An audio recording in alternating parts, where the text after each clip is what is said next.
Madame, Monsieur, bonjour. Bienvenue dans votre journal. Au sommaire de ce Savane Midi, les discussions entre le gouvernement et les syndicats sur les grandes préoccupations des travailleurs ont pris fin vendredi dernier. La rencontre a permis d'évaluer la mise en œuvre des engagements pris en 2015, 2016 et 2021, ainsi que d'examiner les revendications formulées par les syndicats en 2022. Les conclusions de la rencontre dans un instant. La campagne de vaccination gratuite contre la fièvre typhoïde dans la région du centre a connu un succès remarquable. Selon le responsable de la prévention par les vaccinations à la direction régionale de la santé, les résultats dépassent largement les prévisions. Il s'exprime au micro d'une équipe de Savane Média. Je le disais tantôt, la rencontre du gouvernement avec les acteurs du monde syndical a connu sa clôture vendredi dernier à Ouagadougou. Une rencontre qui a refermé ses portes avec plusieurs engagements pour répondre aux doléances formulées par les organisations syndicales.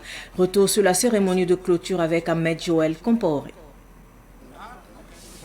La présentation de l'état de mise en œuvre des engagements gouvernementaux de 2015, 2016 et 2021, l'examen des réponses du gouvernement au cahier de doléances de 2022, c'est essentiellement ce qui a marqué la rencontre entre le gouvernement et les organisations syndicales. À la sortie de la rencontre, le gouvernement a encore pris plusieurs engagements, selon le porte-parole des syndicats, Inoussa Nana. C'était une occasion pour nous de revisiter tous les points sur lesquels on n'avait pas de réponse. Voilà, donc je pense que ce que vous devez retenir, c'est déjà le fait qu'on a pu tenir cette rencontre. Voilà, et que le gouvernement s'est engagé sur un certain nombre de points, comme monsieur le ministre vient de vous dire tout de suite. Voilà, donc je pense que c'est ça qu'il faut retenir et c'est ça qui est l'essentiel. C'est le lieu pour les structures syndicales d'inviter le gouvernement à s'ouvrir davantage au dialogue. Nous avons foi au dialogue. Je pense que ce qui nous manque le plus souvent, c'est ça, c'est le dialogue. Mais le fait que déjà on a pu commencer à se retrouver, à échanger, c'est un bon début. Parce que nous avons dit qu'il ne faut pas que ça va se limiter à la seule rencontre gouvernement-syndicat. Voilà, nous avons dit que nous sommes des partenaires sociaux et nous souhaitons qu'on puisse garder le contact, qu'on puisse continuer à échanger sur des questions qui concernent le monde du travail. Le ministre en charge de la fonction publique, au nom du Premier ministre, remercie les acteurs à la fin de cette rencontre. Nous avons donc l'occasion ici de dire un merci aussi à nos partenaires sociaux qui ont accepté de rester avec nous pendant tous ces 2 jours, en portant aussi les préoccupations des masses laborieuses que nous avons aussi écoutées avec attention. Nous devons donc signaler ici que nous avons eu des points sur lesquels le gouvernement avait déjà fait des avancées, donc des points qui avaient déjà des solutions.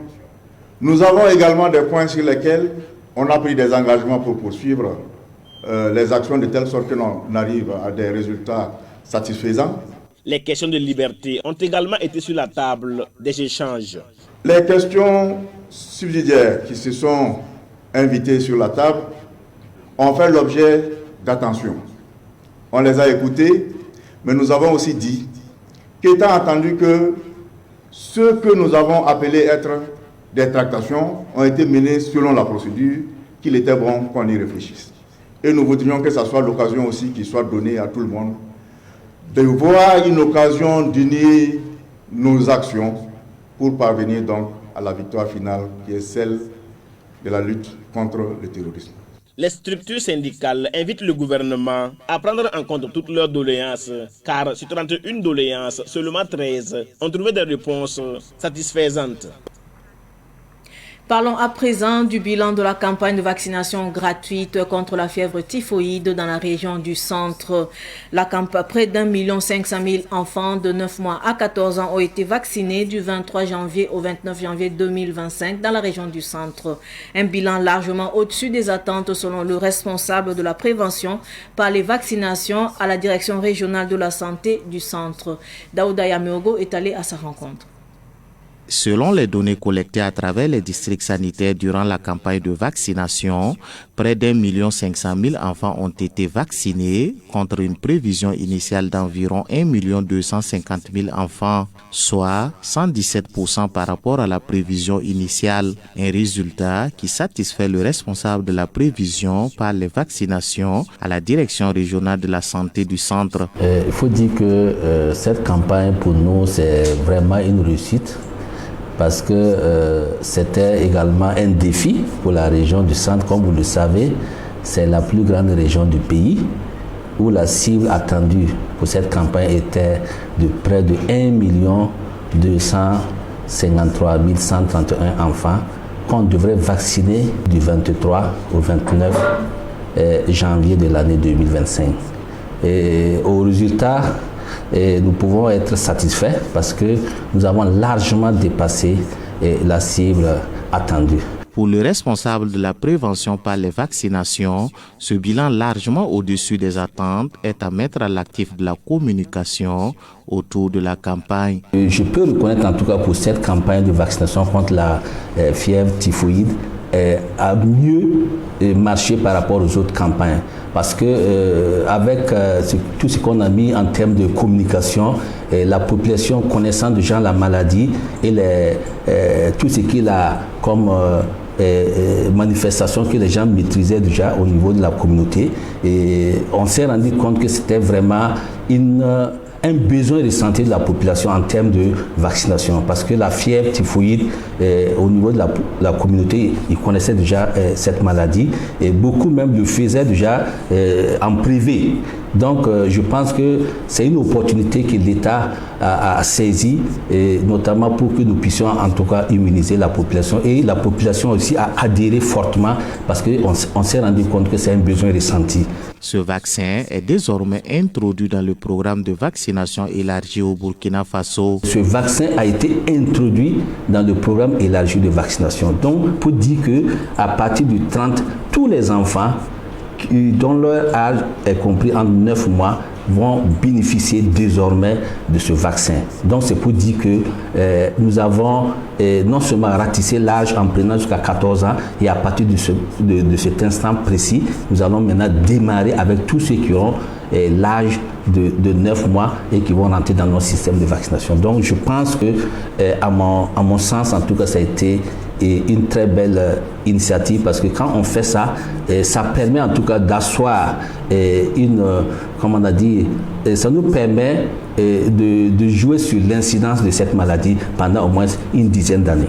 La vaccination contre la fièvre typhoïde est une étape essentielle dans la lutte contre cette maladie, mais elle ne doit pas occulter l'importance des mesures d'hygiène et de propreté, soutient le responsable de la prévention par les vaccinations. C'est dire que nous devons même plutôt renforcer ces mesures. Parce qu'une chose, c'est la vaccination, c'est une prévention, mais cette prévention doit être accompagnée toujours de ces mesures-là. Et là, nous allons mieux protéger en tout cas notre population. Donc, je pense que c'est de l'invite, c'est même dire à cette communauté qu'il faut toujours respecter les mesures, notamment pour boire l'eau, il faut vraiment boire de l'eau potable. Et pour manger, il faut assainir les repas. Quelques effets secondaires mineurs ont été signalés sans gravité notable au cours de cette campagne de vaccination dans la région du centre. La région du centre compte 5 districts sanitaires, les districts sanitaires de Baskoui, Bogotogo, Boulumigou, Nongormassam et Signorin. De son côté, le syndicat national des travailleurs du secteur de l'énergie et assimilé a fait le bilan 2024 du secteur de l'énergie. Cette rencontre, couplée à la présentation de vœux, a été une véritable plateforme d'échange et de réflexion sur les acquis et défis du secteur de l'énergie. Le point avec Sidiki Kabri. La cérémonie a rassemblé des membres actifs et des retraités du monde de l'énergie. L'objectif était non seulement de renforcer la cohésion entre les travailleurs, mais aussi de dresser un bilan des actions menées par le syndicat au cours de l'année écoulée. Les discussions ont porté sur les conditions de travail, la valorisation des acquis sociaux et le réengagement du syndicat à servir la nation. Nous devons défendre notre peuple, nous devons défendre notre patrie, l'indépendance de notre patrie. À notre poste, 2024 a été une année difficile, 2025 s'annonce. Mobilisons-nous comme un seul homme pour faire de telle sorte que ce peuple n'ait pas à souffrir en plus. Car ce que nous produisons, ce que nous transportons, ce que nous distribuons, y est pour beaucoup dans la résilience de notre pays. C'est d'entreprendre, la liberté d'association, les droits de l'homme, etc., etc. Aujourd'hui encore, nous réaffirmons notre attachement à notre patrie, nous ne ferons rien qui ira contre les intérêts de notre peuple. C'est pour cela d'ailleurs que nous saisissons cette occasion pour féliciter le gouvernement, pour féliciter les secrétaires généraux de l'UAS pour le retour au dialogue. La rencontre a également permis de se pencher sur les projets à venir. Les perspectives de notre syndicat, aujourd'hui nous avons venu de finir la cérémonie de reconnaissance des lieux. Le 8 mars, on va faire un clin d'œil à la jeune féminine de notre organisation syndicale. Le 1er mai, là, on va vraiment, avec les organisations de l'UAS, on va contribuer vraiment au rayonnement de cette fête. Et dans le mois de juin, nous allons tenir une assemblée générale des points focaux du SINCIA à Ouagadougou ici même. Et en octobre, nous allons aborder les élections des délégués du personnel. Et en décembre, nous allons mettre en place le comité d'organisation pour organiser le congrès. L'un des moments les plus marquants de la cérémonie a été la distinction de plusieurs membres du syndicat, parmi lesquels des travailleurs en activité et des retraités. Ces distinctions, symboles de reconnaissance et de gratitude, ont été décernés à ceux qui se sont illustrés par leur engagement, leur dévouement et leur contribution à l'essor du secteur de l'énergie et du syndicat. Merci pour cette distinction. Voilà, je le dis au nom de tous ceux qui ont été récipiendaires ce soir, tout en saluant l'initiative. Je pense que c'est une initiative qui révèle votre grande vision, votre perspective en tant qu'organisation, mais aussi votre perspective en tant que travailleur de la Sonavel et tout ce que vous voulez donner comme perspective à cette société-là. Lors de la cérémonie, le SG du syndicat Boukari Ouagadougou a salué la reprise du dialogue gouvernement-syndicat. La rencontre a pris fin dans une ambiance bon enfant et sur des notes de satisfaction, selon les premiers responsables du CNTA. Tout autre sujet à présent, le bimensuel Le Curieux d'Afrique se dote d'un nouveau siège. Il est situé dans le village Samtenga, à la sortie nord de la ville de Ouagadougou. La cérémonie d'inauguration a eu lieu samedi dernier. Abdoulaye Kinda y était. C'est un bâtiment R+1 qui abrite désormais les bureaux du journal Le Curieux d'Afrique. Il est bâti sur une superficie de 266 mètres carrés. Le nouveau siège du journal comporte plusieurs bureaux, dont des salles de formation. Je dirais un jour historique pour notre journal. Je peux dire que c'est une infrastructure qui abrite donc la rédaction. Il y a le secrétariat, il y a une salle de conférence où on peut faire des réunions. Les particuliers peuvent venir également louer, faire leur formation. Nous formons également. Il y a également le bureau de curiosité communication. Nous avons également Diaspora Info International. C'est une structure donc qui appelle les Burkinabés de l'extérieur à venir investir au pays. Nous allons asseoir donc un groupe de presse qui s'appelle Curieux Média. Donc dans l'avenir, nous allons créer une radio. Étaient mobilisés à cette inauguration des chefs traditionnels et les différentes associations des auditeurs. Ils ont tous loué l'abnégation du directeur de publication, Elhadj Ahmed Nabalman, le ministre en charge de la communication, patron de la cérémonie, qui s'est fait représenter par Marguerite Douanio, a encouragé le directeur. C'est vraiment encourager le promoteur de ce journal, lui souhaiter bon vent, lui souhaiter encore plus de curiosité, comme indique le nom de son journal. Le Burkina Faso aujourd'hui a besoin d'une communication très forte, d'une information juste au profit des populations. Donc c'est un plus, s'il a un siège, il pourra encore être sur le terrain, se déployer davantage sur le terrain pour donner l'information à ce moment où le Burkina en a vraiment besoin. Au cours de cette cérémonie, 17 attestations ont été remises aux personnalités de l'année du journal Curieux d'Afrique. Ces personnalités sont des hommes et femmes qui ont le plus œuvré dans leurs activités au cours de l'année écoulée, selon le directeur de publication du bimensuel Curieux d'Afrique. La commission générale chargée des affaires féminines de la communauté musulmane du Burkina Faso récompense plus de 200 femmes. Ces femmes ont compéti dans plusieurs catégories, dont celle de la lecture du Saint-Coran. La cérémonie de récompense s'est déroulée à la grande mosquée de Ouagadougou hier. Abdoulaye Kinda, reportage.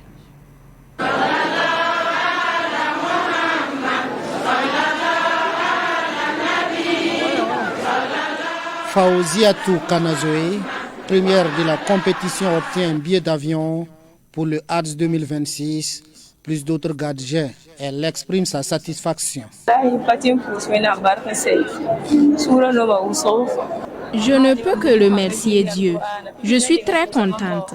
Je veux d'abord dire merci à mon père, car c'est lui qui m'a initiée à la lecture du Saint-Coran depuis que je suis toute petite. Quand je me suis mariée aussi, mon mari m'a également permis de continuer dans la lecture du Saint-Coran. Je le remercie pour ça. J'ai reçu des pains et un tapis de prière. J'ai reçu également une enveloppe d'argent et un billet d'avion pour le Hajj 2026. Le billet d'avion. De ce concours de lecture du Coran, 4 autres lauréates ont reçu des motos. L'objectif de ce concours coranique féminin, c'est d'améliorer la pédagogie de l'enseignante coranique afin de lui permettre de mieux partager ses connaissances aux autres femmes. On a eu une formation de 200 femmes enseignantes coraniques du 18 au 21 septembre. Et à l'issue de cette formation qu'on a organisé ce concours, il y a eu des lauréates qui ont été retenus. En fait, c'est la pédagogie de l'enseignement coranique. Parce que souvent, nous les mamans, nous avons la connaissance coranique, mais pour pouvoir partager cette connaissance avec nos sœurs, c'est tout un problème. Et s'il y a la pédagogie, le rendu est plus facile.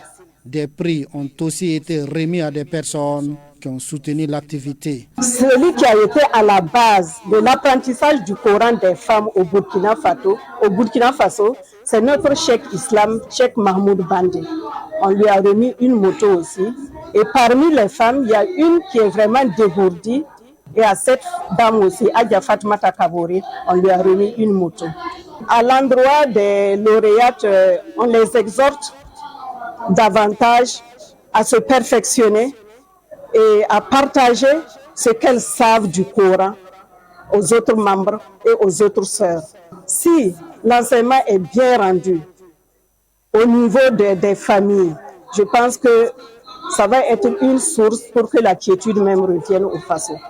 Le concours s'est tenu sous le thème « Le meilleur d'entre vous est celui qui apprend le Coran et l'enseigne ».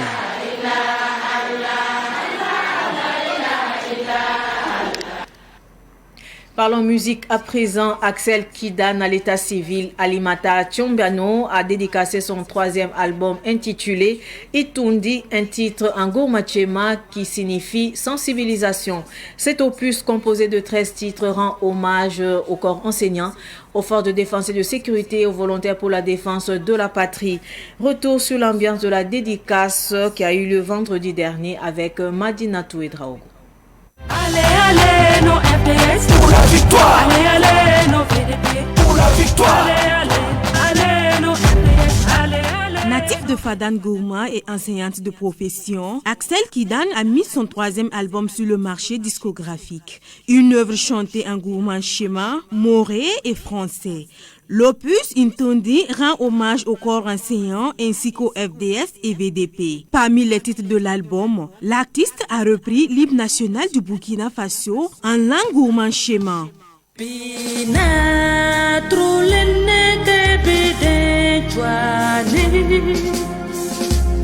Itundi est un album interpellateur parce que au regard de toutes ces crises que nous traversons aujourd'hui, je me suis donné le devoir en tant qu'artiste musicienne de maximiser sur la sensibilisation de toutes les couches sociales.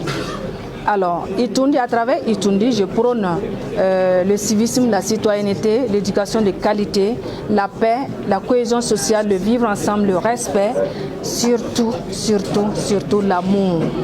Seydou Boro, parrain de cette dédicace, invite les Burkinabés à consommer cette œuvre interpellatrice. Burkinabé aujourd'hui, si vous écoutez tous ces 13 titres, En tout cas, si vraiment vous êtes un vrai Burkinabé, vous savez qu'elle a touché tous les partis nécessaires qui nous incarnent aujourd'hui.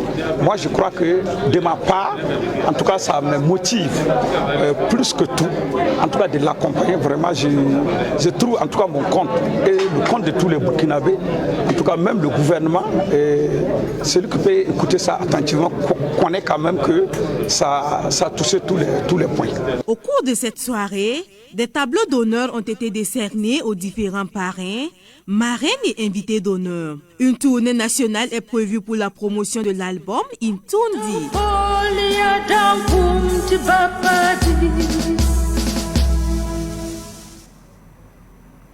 Information sportive de cette édition, 10 km de marche pour lutter contre le diabète.